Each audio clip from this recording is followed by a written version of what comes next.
नमस्कार दोस्तों, स्वागत है आपका स्टडी फॉर सिविल सर्विसेज में। वीडियो को पूरा देखिए। कोई भी आपका फीडबैक है, कोई सजेशन है, तुरंत वीडियो में कमेंट करके जरूर बताइए। अच्छा लगे तो वीडियो लाइक जरूर कर लीजिए और ऐसे वीडियो लगातार फ्री में पाने के लिए चैनल को तुरंत सब्सक्राइब कर लीजिए और बेल आइकन को जरूर टैप कर लीजिए ताकि आगे भी सारे वीडियो आपको मिलते रहे। यूट्यूब में फॉलो करते हैं तो प्लीज ये वाला फ्री टेलीग्राम चैनल जरूर ज्वाइन कर लीजिएगा। सारे नोटिफिकेशन, सारे अपडेट यहीं पे आते हैं, ध्यान रखिएगा। स्टडी फॉर सिविल सर्विसेज का कोई भी पेड ग्रुप अगर आपको ज्वाइन करना है तो सिर्फ 8564805309696086089483864455 यही नंबर है हमारे, सिर्फ जहां पे कॉल या व्हाट्सएप कर सकते हैं।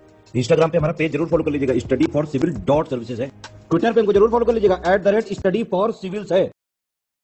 नमस्कार दोस्तों, एक बार फिर से आपका बहुत बहुत स्वागत है स्टडी फॉर सिविल सर्विसेज में। और मैं एसके त्रिपाठी आज आप सभी के साथ जो हमारी daily current affairs news analysis की सीरीज है उसको यहां पर बाइलिंगुअल मैनर में कंटिन्यू करूंगा, कवर करूंगा। और जैसा कि आप लोग स्क्रीन में देख पा रहे होंगे कि ये जो आर्टिकल्स हैं गवर्नमेंट की जितनी भी लीडिंग वेबसाइट्स हैं और जो लीडिंग न्यूज़पेपर्स हैं वहां से संग्रहित किए जाते हैं, फिर आप लोगों को यहां पर उपलब्ध कराए जाते हैं जो आप लोगों के लिए स्पेशली फॉर यूपीएससी सीएससी, उसके साथ ही जो स्टेट पीसीएस के एग्जामिनेशंस होते हैं उनके लिए प्रीलिम्स और मेंस दोनों ही पर्सपेक्टिव में बहुत ही ज्यादा लाभदायी सिद्ध होगी। तो आप लोग इस सीरीज को सतत रूप से देखें और इसका महत्तम लाभ भी अर्जित करें। साथ ही दोस्तों, अगर आपने इस वीडियो में 10,000 लाइक्स का टारगेट कंप्लीट किया तो आप लोगों को इसकी जो पीडीएफ है वो फ्री ऑफ कॉस्ट प्रोवाइड कराई जाएगी। उसके लिए आप हमारा टेलीग्राम का चैनल जरूर ज्वाइन कर लें जिसका एड्रेस यहां पर शो हो रहा है, साथ ही हमारा इंस्टा का पेज भी फॉलो कर लें। तो आइए देखेंगे कि इन टॉपिक्स को देखने जा रहे हैं हम लोग। तो सबसे पहला जो टॉपिक है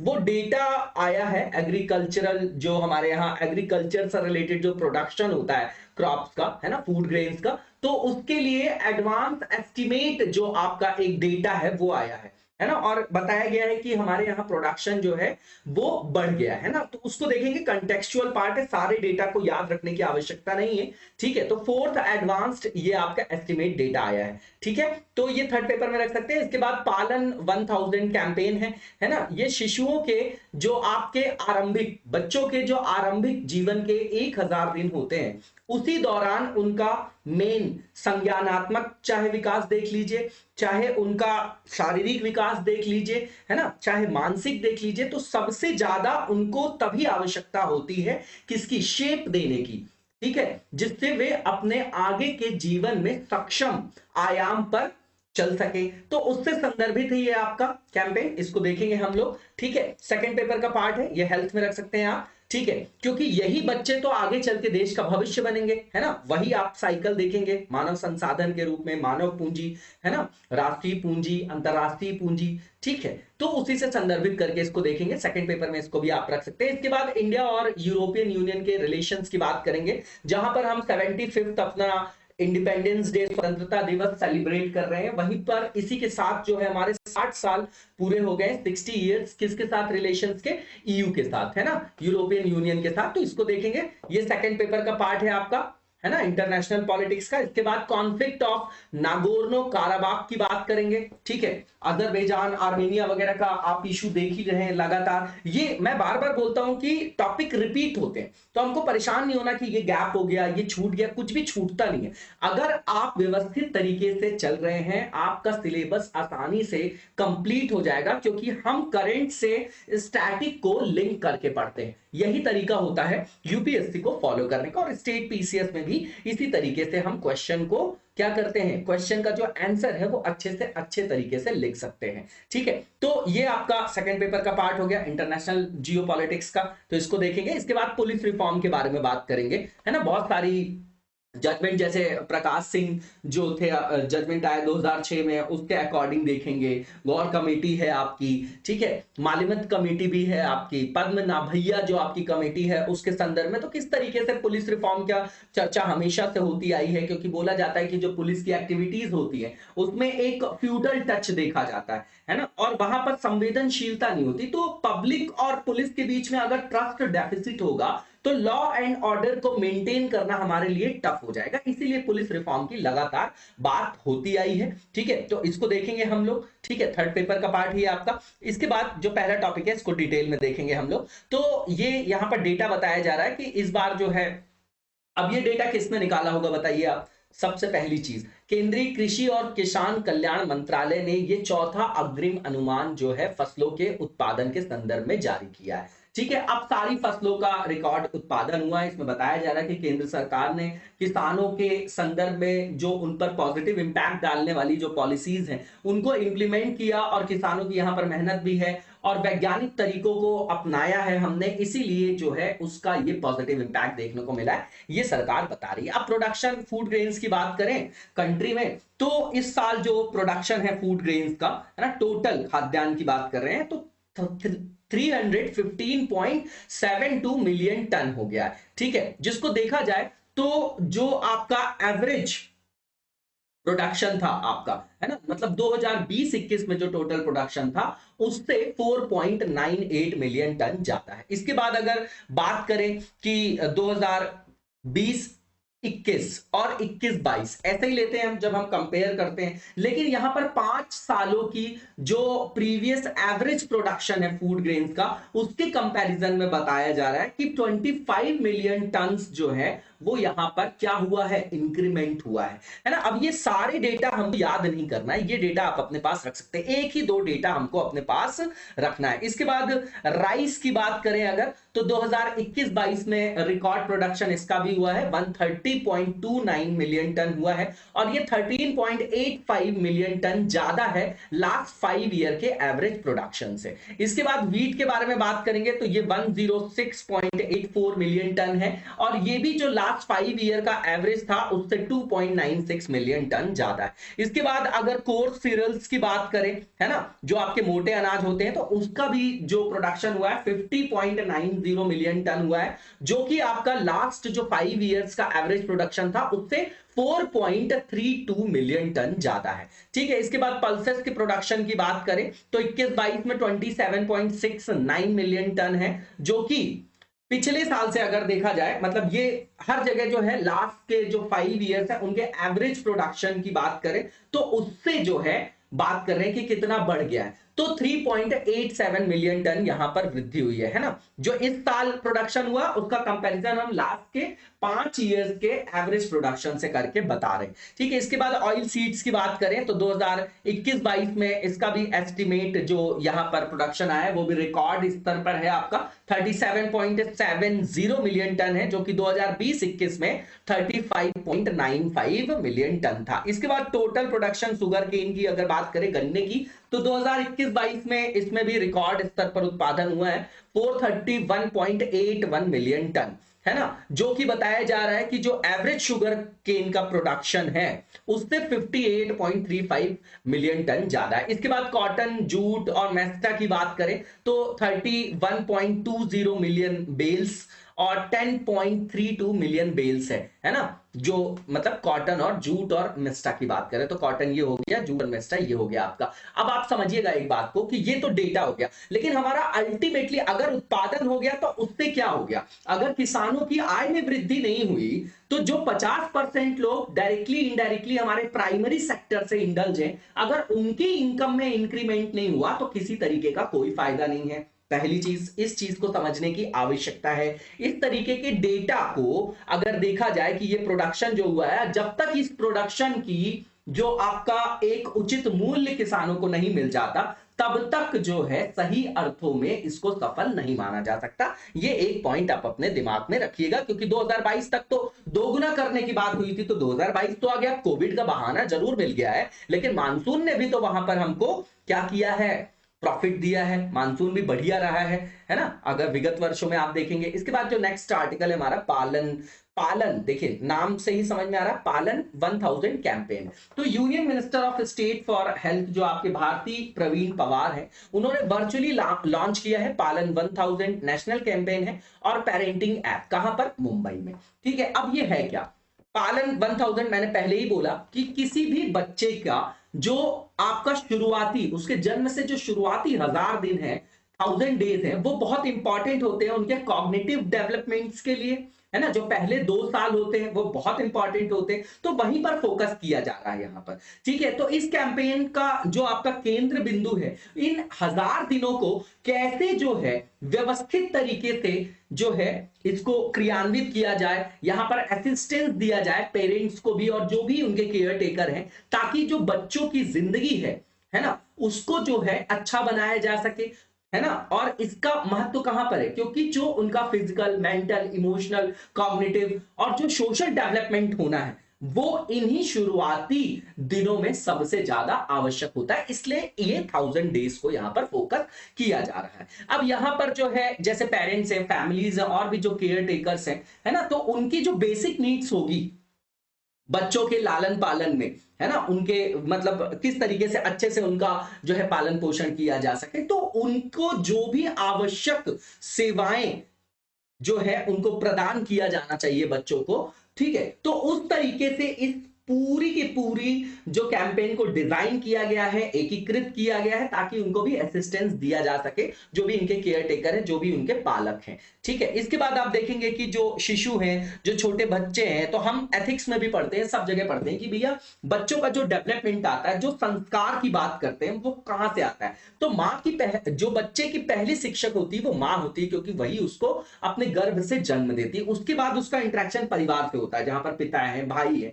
उसके बाद जो है आपका प्लेग्राउंड हो गया, आपका स्कूल हो गया, है ना, तो यहां पर उसका इंटरेक्शन होता है। इस तरीके से उसका पूरा व्यक्तित्व जो है आकार ग्रहण करता है, ठीक है। तो इसीलिए वहां पर उनके अभिभावकों को भी उन आधार पर असिस्टेंस दिया जाएगा, ताकि वो अपने बच्चों का अच्छे से पालन पोषण कर सके, ठीक है। और यहां पर उनके अभिभावकों की जो भूमिका है बहुत ज्यादा इंपॉर्टेंट हो जाती है बच्चों के जन्म से शुरुआती वर्षों में। अब यहां पर जो राष्ट्रीय बाल स्वास्थ्य कार्यक्रम है उसको भी इस कार्यक्रम के अंतर्गत एकीकृत किया गया है, उसके अंतर्गत बच्चों की देखभाल वगैरह किया जाएगा। और ये जो है आपका इसका जो फोकस है वो 6 प्रिंसिपल से है। पहली चीज ये कि उनको ज्यादा से ज्यादा स्नेह मिले, ठीक है, वो ज्यादा से ज्यादा इंटरेक्शन कर सके, बातचीत कर सके, है ना, और इंगेज रह सके। उसके अलावा वो मूवमेंट कर सके, खेल सके, है ना। ये टोटल व्यक्तित्व निर्माण की प्रक्रिया है, ठीक है। इसके बाद उनको स्टोरीज के माध्यम से अच्छी चीजों को उनके दिमाग में संपृक्त कराना। उसके बाद मदर का एंगेजमेंट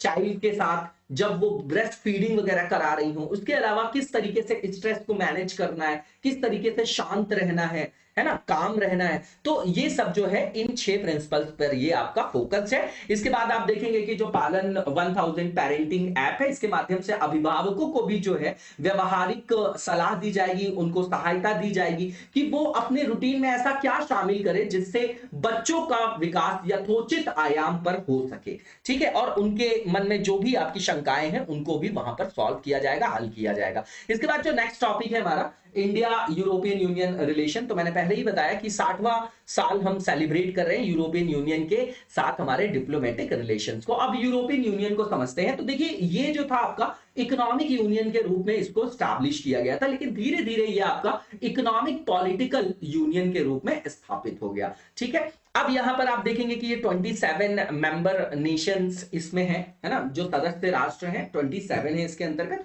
जो यूरोप से है, नाम से ही आपको समझ में आ रहा होगा। इसको जो स्थापित किया गया 1957 में, जब इसको ट्रीटी ऑफ रोम के अंतर्गत जो है स्थापित किया गया और इसको यूरोपियन इकोनॉमिक कम्युनिटी के रूप में जाना जाने लगा। इसके बाद जो आपकी मैस्ट्रिच ट्रीटी है उसके द्वारा इसको 1993 में यूरोपियन यूनियन के रूप में स्थापित किया गया। मतलब यूरोपियन यूनियन अपने आज के अस्तित्व में 1993 में आया, ठीक है। अब इसका एम क्या है, तो इकोनॉमिक ये आपका यूनियन था, तो क्या होना चाहिए एम, खुद ही सोचिए। कैपिटलिस्ट जो आपका अप्रोच है उसको जो है मूर्त रूप प्रदान करने के लिए इसको बनाया गया होगा, तो फ्री मूवमेंट ऑफ पीपल, इसके बाद labour, tourism, goods and services, capital goods और उनका जो मार्केट है उसको यूनिफाई करना, वहां पर ईज ऑफ डूइंग बिजनेस करना, है ना, यही तो इसका उद्देश्य होगा। इसके बाद आप देखेंगे कि ये जो 27 देश है उसमें से 19 जो देश हैं इनके कॉमन करेंसी जिसको यूरो बोला जाता है ना, और ये पार्ट है आपके यूरोजोन का। अब यहां पर जब सेम करेंसी होगी तो वहां पर कोई एक्सचेंज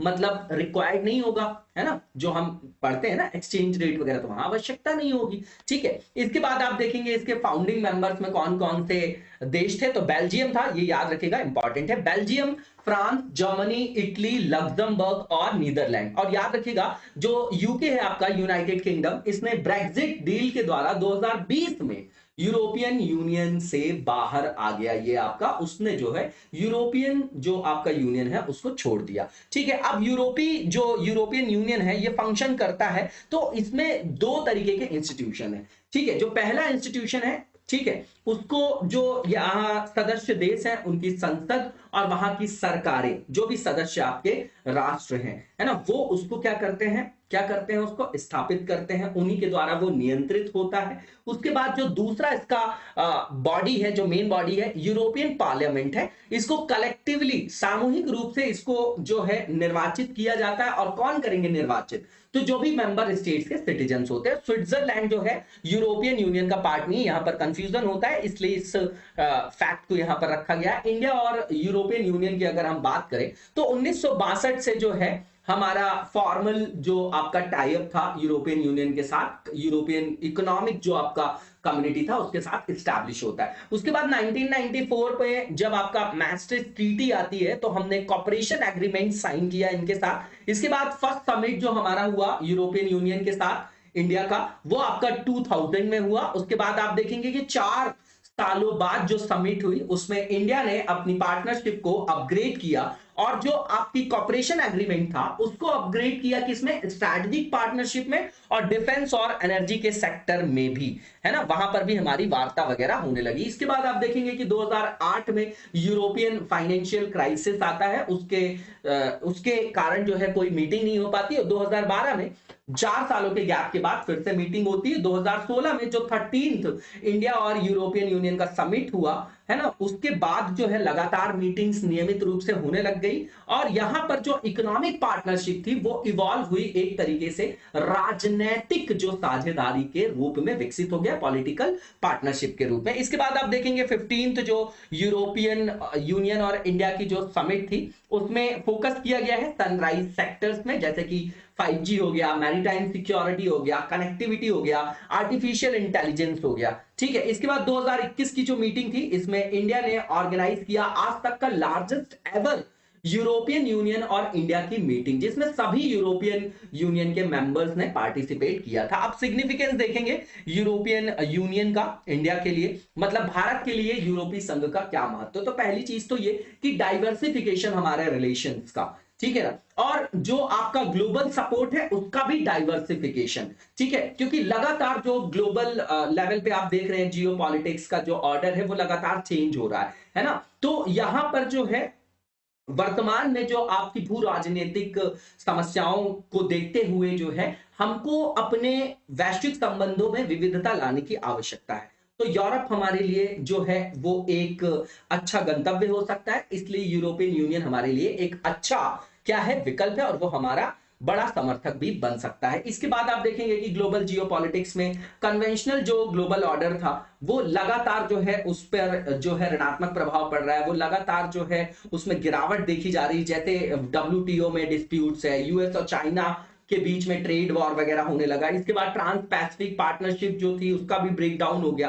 तो यहाँ पर जो नए जो आपके राष्ट्र हैं जो शक्तिशाली हो रहे हैं और जैसे सब्सटैंशियल पावर है जैसे इंडिया है ना, तो इनका उदय हुआ। तो इस संदर्भ में भी यूरोपीय संघ का महत्व भारत के लिए बढ़ जाता है। इसके बाद आप देखेंगे कि वेस्टर्न हेमिस्फीयर में जो है भारत ज्यादा से ज्यादा पार्टनर्स को देख रहा है ना, हम जो है ज्यादा से ज्यादा पार्टनर्स को देख रहे हैं। उस संदर्भ में भी हमारे लिए यूरोपियन यूनियन एक अच्छा विकल्प है। इसके बाद देखेंगे आपकी ब्रेग्जिट के बाद जो है नया पॉलिटिकल और इकोनॉमिक डायमेंशन के डोमेन में भी यूरोपियन यूनियन भारत के लिए एक अच्छा विकल्प हो सकता है। इसके बाद आप देखेंगे कि इंडिया के जो स्ट्रैटेजिक इंटरेस्ट हैं वो भी लाई करते हैं इंडो पैसिफिक रीजन में, जहां पर ओपन और इंक्लूसिव इंडो पैसिफिक रीजन को हम सपोर्ट करते हैं। उसके लिए भी यूरोपियन यूनियन हमारे लिए एक अच्छा भागीदार हो सकता है। इसके बाद आप देखेंगे कि लगातार चाइना का प्रभुत्व बढ़ता जा रहा है, उसके जो पॉलिसीज हैं वो लगातार एग्रेसिव मैनर में जो है इंप्लीमेंट की जा रही है, उसका एग्रेसिव राइज है। तो उसके लिए भी हमारे लिए एक अच्छा विकल्प है। ये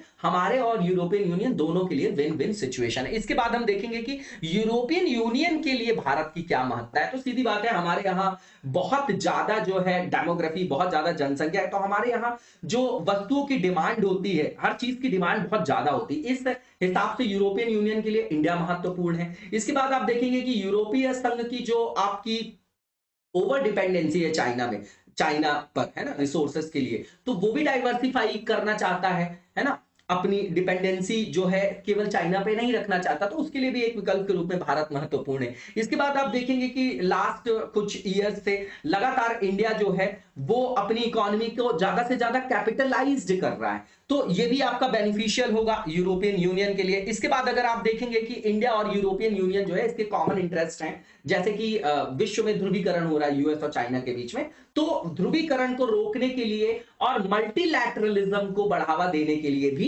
ये यूरोपियन यूनियन के लिए इंडिया इंपॉर्टेंट है और इंडिया के लिए यूरोपियन यूनियन इंपॉर्टेंट है ना। और वही अगले पॉइंट में बताया गया है कि दोनों जो है सपोर्ट करते हैं जो मल्टीलैटरलिज्म का कॉन्सेप्ट है, उसके प्रबल समर्थक है बहुपक्षवाद के। इसके बाद जो वे फॉरवर्ड है उसमें बताया जा रहा है कि जो broad based trade and investment treaty है, इसमें जो है कंक्लूजन जल्द से जल्द इनको जो है कंक्लूजन पे आना चाहिए। इसके बाद जो डिफेंस एक्सरसाइज है वहां पर कोऑर्डिनेट करने की आवश्यकता है, उसको और आगे ले जाने की आवश्यकता है और कॉपरेशन की जरूरत है जैसे मेडिकल और टूरिज्म के सेक्टर में। इसके बाद यहां पर बोला जा रहा है कि इन्वेस्टमेंट के लिए भी हमको यूरोपियन यूनियन को ज्यादा से ज्यादा जो है मोबिलाइज करने की आवश्यकता है, क्योंकि हमको बहुत ज्यादा इन्वेस्टमेंट की जरूरत है, जैसे मेक इन इंडिया, आत्मनिर्भर भारत, हेल्थ सेक्टर, ट्रांसपोर्टेशन, हमको बहुत ज्यादा निवेश की आवश्यकता है, इसके लिए भी हम उसका उपयोग कर सकते हैं। इसके बाद जो नेक्स्ट हमारा टॉपिक है यहाँ पर कॉन्फ्लिक्ट ऑफ नागोर्नो काराबाख, पुराना ही टॉपिक है आपका ये, है ना, ठीक है। और यहां पर लगातार संघर्ष की स्थिति बनी हुई है ना। युद्ध विराम के लिए वहां पर रूस जो है मीडिएटर के रूप में आया, लेकिन जो उसकी एक तरीके से शिथिलता बोल लीजिए, है ना, तो उसके कारण जो है वहां पर जो है अभी तक भी जो है वहां पर युद्ध विराम नहीं लग पाया है, युद्ध विराम स्थापित नहीं हो पाया है कई सारे समझौतों के बावजूद भी। तो यहाँ पर की पॉइंट्स देख लेते हैं। ये जो नागोर्नो काराबाख रीजन है, ये आपका पार्ट है अजरबैजान का।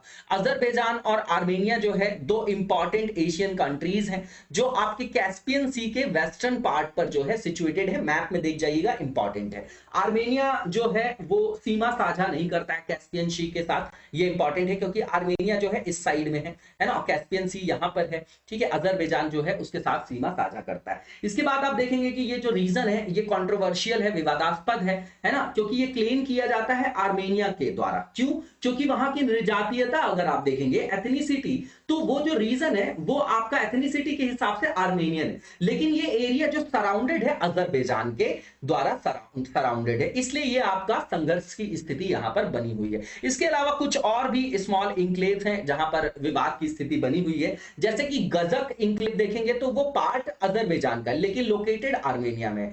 कर्की इंक्लेव देखेंगे तो वो आर्मेनिया में है लेकिन सिचुएटेड अजरबैजान में। अब ये जो दो देश हैं ये लगातार जो है इनके बीच में युद्ध चल रहा है, 3 मेजर वॉर्स भी इनके बीच में हो चुके हैं और इनके बीच में सीज फायर एग्रीमेंट भी 2020 में साइन हुआ था। लेकिन अभी आप देखेंगे कि अजरबैजान को वहां पर देखा गया है कि वो एक्यूज है कि उसने वायलेट किया है, उल्लंघन किया है इस सीज फायर एग्रीमेंट का, ठीक है। अब यहां पर जो एग्रीमेंट लाया गया था सीज फायर एग्रीमेंट, तो उसके द्वारा इंपोज किया गया कि भैया इमीडिएट इफेक्ट से यहां पर सीज फायर किया जाए और वहां पर इंट्रोडक्शन किया गया रशियन पीस कीपर्स का, और ये भी बोला गया कि जो नए आपके परिवहन गलियारे हैं उनकी अनिवार्यता को भी लागू किया गया था, मतलब शांति व्यवस्था को बनाए रखने के लिए। अब यहां पर आप देखेंगे कि आर्मेनिया जो है वो सपोर्ट करता है जो भी आपके नागोर्नो काराबाख की आकांक्षाएं हैं स्वतंत्रता की, वो उसको सपोर्ट करता है, ठीक। अब वहीं पर अजरबैजान उसको काउंटर करता है। क्यों? क्योंकि उसकी नेशनल और टेरिटरीली जो आपका टेरिटोरियल इंटीग्रिटी है उस पर नेगेटिव इंपैक्ट पड़ता है, उसका ये तर्क है, ठीक है। इसके बाद आप देखेंगे कि आर्मेनिया जो है वहां पर अपनी फोर्स को जो है सेना को जो है तैनात करना चाहता है उस रीजन में, लेकिन अजरबैजान क्लेम करता है कि भैया ये तो इलीगल है। अब रशिया जो है यहाँ पर मेजर जो है आपका एक तरीके से मेजर रोल में आया, यहाँ पर इंपॉर्टेंट पीस कीपर के रूप में, मीडिएटर के रूप में, लेकिन यहाँ पर कंप्लीटली यूजलेस रहा ये जो आपका संदर्भ है, रेफरेंस है रशिया का। क्यों? क्योंकि उसका इनएक्शन देखा गया, निष्क्रियता देखा गया और उसी के कारण ये जो है पूरी तरीके से असफल हो गया। जो आपकी शांति व्यवस्था बनाए रखने के लिए सीज फायर के जो आपकी व्यवस्था की गई थी, और इसी संदर्भ में यह संघर्ष अभी इतना घातक हो गया है ना। अब रशिया खुद ही उलझा हुआ है यूक्रेन के साथ। अब इसके बाद जो लास्ट टॉपिक है हमारा पुलिस रिफॉर्म, बहुत इंपॉर्टेंट है और यहां पर की पॉइंट्स देखेंगे। देखिए जितने भी सोशल, ह्यूमन, इकोनॉमिक डेवलपमेंट की अगर हम बात करते हैं किसी भी देश में, तो वो किस पर डिपेंड करता है? देश की कानून व्यवस्था, रूल ऑफ लॉ और लॉ एंड ऑर्डर के मेंटेनेंस पे, और ये आपका क्रूशियल रोल प्ले करता है किसी भी गवर्नमेंट के लिए। तो पुलिस रिफॉर्म अपने आप में बहुत ज्यादा इंपॉर्टेंट है ना? क्यों? क्योंकि पुलिस का जो इंटरेक्शन होता है आम जन से वो सबसे ज्यादा होता है। जैसे आप नीचे के अधिकारियों की बात करेंगे, कांस्टेबल हो गए, एसआई हो गए, तो इनका जो है लगातार जो है इंटरेक्शन, अन्योन्य क्रिया सामान्य लोगों से होता है, ठीक है ना? इसलिए भी बोला जाता है कि पुलिस सुधार जो है अब समय की मांग बन गई है, क्योंकि जो पुलिस की जो हमारी कार्य प्रणाली है वो आज भी आपकी ब्रिटिश एरा का जो एक्ट था 1861 का, उसके द्वारा जो है वो शासित होता है। और वो जो एक्ट है उसके अनुसार जो कानून बनाए गए, जो विधायन बनाया गया है, वो तो सत्तावादी अथॉरिटेरियन है, फ्यूडल मेंटालिटी का है। और उसका जो तर्क है वो भी बहुत प्रबल है कि वो 1857 की क्रांति के पश्चात पारित किया गया था, है ना? तो उसको जो है चेंज करने की आवश्यकता। अब यहाँ पर कॉन्स्टिट्यूशनल और लीगल प्रोविजंस देखेंगे हम लोग। तो पुलिस जो है किस जो आपकी सूची के अंतर्गत आएगा, तो आपको पता है कि जो 7वीं अनुसूची है उसके अंतर्गत जो राज्य सूची है, तो ये आपका राज्य सूची का विषय है। अब जब राज्य सूची का विषय है तो इसके संदर्भ में सारा जो आपका कार्य क्षेत्र है वो राज्यों के ऊपर निर्भर है ना? तो इसके कारण भी जो है समस्याएं देखी जाती है ना? और यहाँ पर समग्र कानून व्यवस्था पर अधिकार क्षेत्र किसका हो जाता है? राज्य सरकारों के पास हो जाता है। इसके बाद आप देखेंगे कि जो ट्रांसफर और पोस्टिंग वगैरह की बात करें अगर, है ना, तो वो आपकी राज्य सरकारों के जो आपकी होम मिनिस्ट्री होती है उसके पास वो प्राधिकार है, ठीक है? इसके बाद आप देखेंगे जो पब्लिक ऑर्डर है वो स्टेट लिस्ट की एंट्री 1 में है। इसके बाद अगर आप देखेंगे कि रेलवे पुलिस की बात करेंगे तो वो आपका एंट्री 2 जो है स्टेट लिस्ट उसमें शामिल है।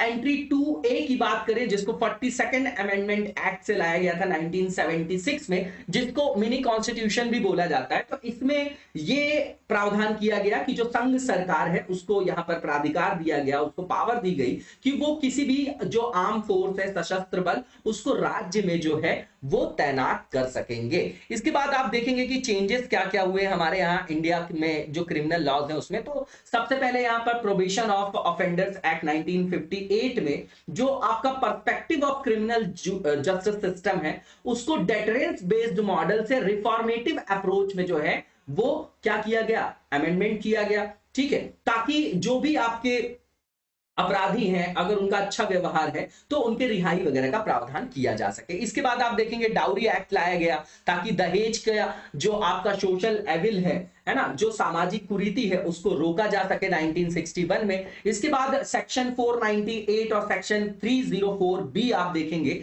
304B जो है डाउरी डेथ से रिलेटेड है और 498 जो है हस्बैंड के द्वारा किए जाने वाले क्रूएल्टी से रिलेटेड है ना, ठीक है? तो इस तरीके के भी अमेंडमेंट्स किए गए, ठीक है? इसके बाद आप देखेंगे जो रेप केस है, निर्भया जो इंसिडेंट दिल्ली में हुआ था, तो वहां पर वर्मा कमेटी की रिकमेंडेशन के बाद जो आपके 16 साल से कम उम्र के भी जो आपके बच्चे हैं, जहां से जुवेनाइल का कंसेप्ट आया, तो उनके द्वारा भी अगर इस तरीके की दर्दनाक घटना को अंजाम दिया जाता है, बलात्कार वगैरह, रेप वगैरह, तो उसको भी दंडनीय अपराध माना गया, है ना, माना जाएगा, ऐसा बोला गया। इसके बाद 1989 का जो SC/ST एक्ट है, इसके अंतर्गत स्पेशल कोर्ट्स वगैरह जो है इनके ट्रायल के लिए, इस तरीके के अपराधों के लिए जो है सेटअप किए गए और जो विक्टिम्स हैं उनके रिहेबिलिटेशन की भी व्यवस्था की गई, है ना, राहत और पुनर्वास का प्रावधान किया गया। इसके बाद आप देखेंगे protection of children from sexual offences act 2012 and the juvenile justice care and protection of children act 2015 है, उसको भी इनैक्ट किया गया। IT एक्ट को लाया गया ताकि साइबर क्राइम को रोका जा सके। NIA का गठन किया गया, आपको पता होगा 26/11 को जो मुंबई में जो अटैक हुआ, तो उसके द्वारा हमारे नेशनल सिक्योरिटी को थ्रेट हुआ। तो इस तरीके की नेशनल सिक्योरिटी से रिलेटेड इश्यूज को जो है रिजॉल्व करने के लिए NIA का गठन किया गया। इसके बाद यहाँ पर जो अनलॉफुल असेंबलीज प्रिवेंशन एक्ट था उसमें भी जो है अमेंडमेंट किया गया ताकि इंडिविजुअल्स को भी टेररिस्ट करार दिया जा सके। इसके बाद जो इंपॉर्टेंट जुडिशियल डिसीजंस हैं जिन्होंने इंपैक्ट किया है क्रिमिनल जस्टिस सिस्टम को, उसके बारे में बात करेंगे। जैसे आप लोगों को पता होगा कि जो IPC की धारा आपकी क्या सेक्शन 377 उसको जो है क्या किया गया, उसके तहत राहत दिया गया, उसमें जो है परिवर्तन किया गया और एलजीबीटी प्लस जो आपकी कम्युनिटी है उनको राहत दिया गया। इसके बाद आपने देखा होगा कि जैसे कस्टडी में टॉर्चर वगैरह और सेक्सुअल हरासमेंट वगैरह होता है वुमेन का, तो उसको भी जेल वगैरह में आप देखेंगे कस्टडी के दौरान इस तरीके के जो आपके हरासमेंट होते हैं तो उनको भी वायलेशन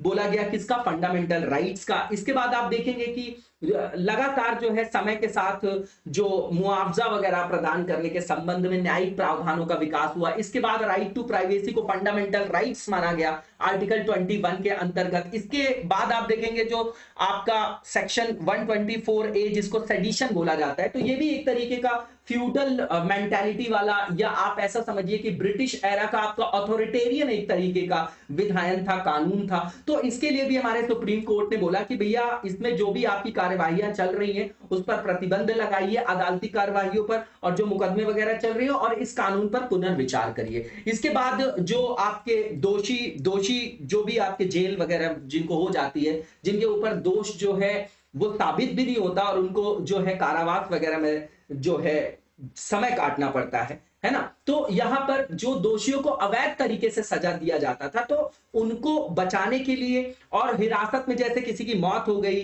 या उनका यौन उत्पीड़न हो रहा है, तो उसके लिए न्यायिक जांच को अनिवार्य बनाया गया, न्यायिक जांच को अनिवार्य किया गया। इसके बाद पुलिस रिफॉर्म से रिलेटेड जो इंपॉर्टेंट स्टेप्स लिए गए, तो सबसे पहले गोर कमेटी ऑन पुलिस ट्रेनिंग 1971 से 73 के बीच इसने रिकमेंडेशन दिया कि जो पुलिस की ट्रेनिंग है, ठीक है, जो पुलिस की ट्रेनिंग है उसको इस तरीके से फ्रेम किया जाना चाहिए कि उनमें ज्यादा से ज्यादा जनता के प्रति संवेदनशीलता आए और किस तरीके से जो है उचित व्यवहार किया जा सकता है उस तरीके से उनको ट्रेनिंग दिया जाए, है ना। तो इस तरीके की उन्होंने सिफारिश दी थी। इसके बाद जो नेशनल पुलिस कमीशन 1977 था उसने रिकमेंडेशन दिया कि जो पुलिस की कार्यप्रणाली में जो हस्तक्षेप देखा जाता है पॉलिटिकल और ब्यूरोक्रेटिक, तो वो आपका अवैधानिक है, तो उससे जो है पुलिस को संरक्षण दिया जाना चाहिए। इसके बाद आप देखेंगे पद्म नाभैया जो आपकी कमेटी 2000 है उसने सिफारिश की थी कि जैसे कांस्टेबल है और उनके साथ ही जो समग्र पुलिस बल है, तो उनको इस तरीके से ट्रेनिंग प्रदान किया जाना चाहिए कि उनमें सॉफ्ट स्किल भी डेवलप हो, उनमें सेंसिटिविटी जो है वो डेवलप हो, क्योंकि वो नियमित रूप से जो आम जन है उनसे इंटरेक्शन करते हैं, ठीक है। इसके बाद आप देखेंगे कि जो सोली सोराबजी कमेटी थी, तो उन्होंने पुलिस एक्ट ड्राफ्टिंग जो आपकी कमेटी जिसको बोला जाता है, तो उसने न्यू मॉडल पुलिस एक्ट को बोला था कि आप इसको इंप्लीमेंट करें, जो कॉलोनियल 1861 का एक्ट है उसके किसके प्रतिस्थापन के रूप में। इसके बाद प्रकाश सिंह जो आपका जजमेंट है 2006, ये बहुत इंपॉर्टेंट है पुलिस रिफॉर्म से रिलेटेड। तो यहाँ सुप्रीम कोर्ट ने कुछ निर्देश दिए थे पुलिस रिफॉर्म से रिलेटेड और ये आपके बाइंडिंग डायरेक्टिव्स हैं। तो यहाँ पर बोला गया कि जो पुलिस की कार्यप्रणाली है तो उसके भी सुपरविजन के लिए, उसके भी पुनर्वीक्षा के लिए, उसके निगरानी के उद्देश्य से एक निगरानी निकाय के रूप में राज्य सुरक्षा आयोग का गठन किया जाए और इसकी जो सिफारिशें होंगी वो स्टेट गवर्नमेंट के लिए बाइंडिंग होगी। इसके बाद यहां पर यह बोला गया कि जो राज्य के डीजीपी का चयन होता है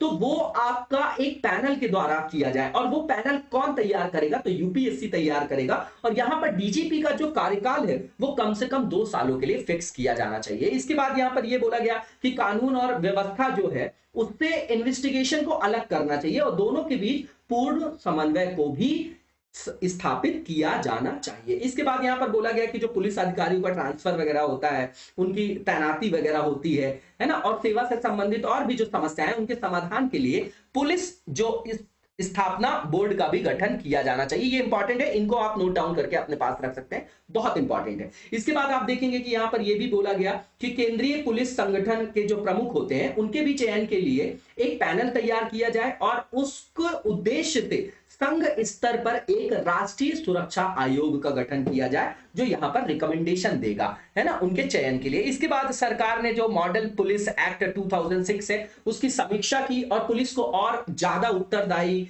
कुशल और नागरिकों के अनुकूल बनाने के लिए मॉडल पुलिस विधेयक 2015 का मसौदा ड्राफ्ट भी रेडी किया। इसके बाद 2018 में सुप्रीम कोर्ट ने राज्य सरकारों को संघ लोक सेवा आयोग से बिना पूर्व परामर्श लिए बिना पुलिस महानिदेशक की जो नियुक्ति होती है वो करने से वहां पर प्रतिबंधित कर दिया था। इंपॉर्टेंट है आपका। इसके बाद वे फॉरवर्ड क्या है, तो सबसे पहले तो संवेदनशीलता का विकास होना चाहिए। इसके बाद ये कि सिविल सर्वेंट का जो एक एटीट्यूड होना चाहिए ना, हम ये सोचते हैं कि हम सिविल सर्वेंट बन जाएंगे, तुम राजा बन जाएंगे, लेकिन आप वर्ड से समझिए सिविल सर्वेंट, है ना, मतलब सिविल सर्वेंट, सर्वेंट वर्ड जुड़ा हुआ, लेकिन हम तो राजा बनने जा रहे हैं, तो हमारी मेंटालिटी में वहां पर कॉन्ट्राडिक्शन है। तो सबसे पहले जो ट्रस्ट डेफिसिट है पुलिस और पब्लिक के बीच में, तो उस गैप को जो है फुलफिल करने की जरूरत है, वहां पर ट्रस्ट जो है वो डेवलप करने की जरूरत है। इसके बाद जो सॉफ्ट स्किल्स हैं, है ना, और जो सॉफ्ट स्किल्स की ट्रेनिंग है वो दिए जाने की आवश्यकता है पुलिस बल को, ताकि जो आपराधिक मामले हैं उनकी जांच करने में उनको सहूलियत हो सके। इसके बाद जो भी किसी भी व्यक्ति की अगर गिरफ्तारी की जा रही है तो बिना उचित जांच के और भेदभाव तरीके से ना किया जाए वो गिरफ्तारी, है ना। तो इस तरीके के प्रावधानों को इंप्लीमेंट करना कि भैया निष्पक्ष तरीके से पहले तो जांच किया जाना चाहिए और निष्पक्ष तरीके से ही जो है वहां पर गिरफ्तारी वगैरह किया जाना चाहिए। इसके बाद ज्यादा से ज्यादा जो ऑफेंसेस हैं उनको बेलेबल और कंपाउंडेबल बनाया जाना चाहिए। स्मार्ट पुलिस का जो आपका कंसेप्ट है उसको इंप्लीमेंट किया जाना चाहिए, मतलब जैसे टेक्नोलॉजी है, फॉरेंसिक टेक्निक से उनको जो है वहां पर यूज किया जाना चाहिए। और यहां पर ये बोला गया है कि स्टेट गवर्नमेंट जो है उसको अपने खुद के पर्सपेक्टिव में, मतलब उनका ओन पुलिस एक्ट बेस्ड होना चाहिए। पुलिस एक्ट जो है वहां पर उनके द्वारा उनका खुद का पुलिस एक्ट इंप्लीमेंट किया जाना चाहिए, और जो बेस्ड होना चाहिए ड्राफ्ट मॉडल पुलिस बिल जो 2015 है, जो सजेस्ट किया गया था सोली सोराबजी कमेटी के द्वारा। ठीक है, इसके बाद यहां पर क्वेश्चन दिया गया, क्वेश्चन आप लोग लिख के दिखाते नहीं है ना, और वीडियो को ज्यादा से ज्यादा लाइक और शेयर करिए, क्योंकि यही मोटिवेशन है हम लोगों के लिए। मतलब क्या लगता है कमेंट करने में और शेयर करने में, लाइक करने में, आप खुद ही सोचिए कितने सेकंड का टाइम लगता है। ठीक है, यहाँ पर जो नेक्स्ट फेज है हमारा एमसीक्यू से रिलेटेड है। पहला जो एमसीक्यू है लम्फी स्किन डिसीज से रिलेटेड है। यहाँ पर जो ऑप्शंस दिए गए इनमें करेक्ट ऑप्शंस को हमको पिक करना है। तो सबसे पहला जो ऑप्शन दिया गया है कि इसका जो कारक है ना, it is caused by infection of cattle और water buffalo with the pox virus lumpy skin disease virus. बिल्कुल ठीक है पहला स्टेटमेंट। दूसरा जो स्टेटमेंट है यहां पर कि ये जो महामारी के रूप में सबसे पहली बार पहचाना गया था तो 1929 में जाम्बिया में। बिल्कुल ठीक है दूसरा स्टेटमेंट भी। तीसरा ये कि ये जो प्राइमरली स्प्रेड होता है ना, तो between animals by biting insects such as mosquitoes and biting flies. बिल्कुल ठीक है तीसरा स्टेटमेंट भी। लास्ट स्टेटमेंट है कि अभी वर्तमान में इसके उपचार के लिए कोई भी स्पेसिफिक एंटीवायरल ड्रग्स अवेलेबल नहीं है इसके ट्रीटमेंट के लिए। बिल्कुल ठीक है लास्ट स्टेटमेंट भी सही पूछा गया था, तो इसका आंसर आपका all of the above sea हो जाएगा। इसके बाद जो नेक्स्ट स्टेटमेंट है हमारा उसमें पूछा जा रहा है चिनाब सेतु के बारे में स्टेटमेंट दिए गए हैं, बताना है कौन सा सही है। तो पहला ये कि वर्ल्ड का हाईएस्ट रेलवे ब्रिज है, बिल्कुल ठीक बात है।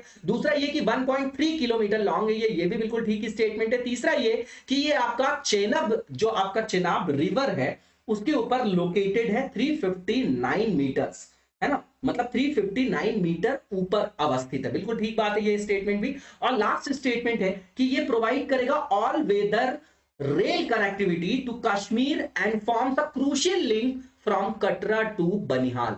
ठीक है बिल्कुल ठीक है, ये भी स्टेटमेंट, चारों स्टेटमेंट बिल्कुल ठीक है और सही ही बताना था, तो इसका आंसर आपका ऑल ऑफ द अबव हो जाएगा। इसी के साथ आज के वीडियो को यहीं पर विराम देंगे, नेक्स्ट वीडियो में कंटिन्यू करेंगे। तब तक लगातार जबरदस्त तरीके से पढ़ते रहिए और आगे बढ़ते रहिए। Thank you so much, best of luck.